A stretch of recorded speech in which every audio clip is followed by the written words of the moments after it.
स्वप्नादेश पाई महाप्रभु श्री जगन्नाथ बलभद्र और देवी सुभद्रा को पुरी मंदिर में प्रतिष्ठा कले।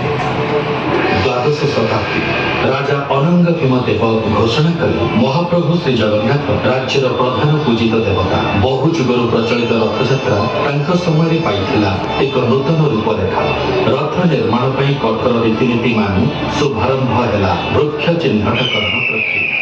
यही कार्य दशपल्ला और रणपुर जंगल आरंभ है। विधान है 4 ରୁ 7ଟି प्रशाखा विशिष्ट चिह्नट वृक्षर सार्विक उच्चता होइथिबो 12 फुट।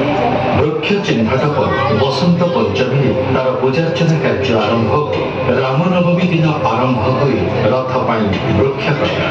अक्षय तृतीया दिन रथ निर्माण कार्य आरंभ हो। 6ଟି रथ निर्माण होता कारण पुरी श्रीमंदिर ठारू श्रीगुंडीचा मंदिर यात्रा पथर प्रवाहित होता बलगंडी नाल। 3ଟି रथरे श्रीमंदिर बलगंडी नाल पर्यंत यात्रा करा जाउथिला। नाल परे पुणी आउ 3ଟି रथरे यात्रा समापन होता। एही भाବରେ प्रचलित थिला रथयात्रार उत्सव।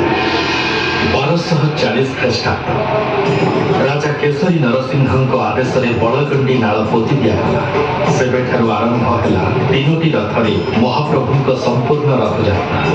प्रथमे बलभद्र रथ तालध्वज, तापर भग्नी सुभद्रा रथ देवदलन एवं सभाशेषे नंदीघोष महाप्रभु श्री जगन्नाथ रथ।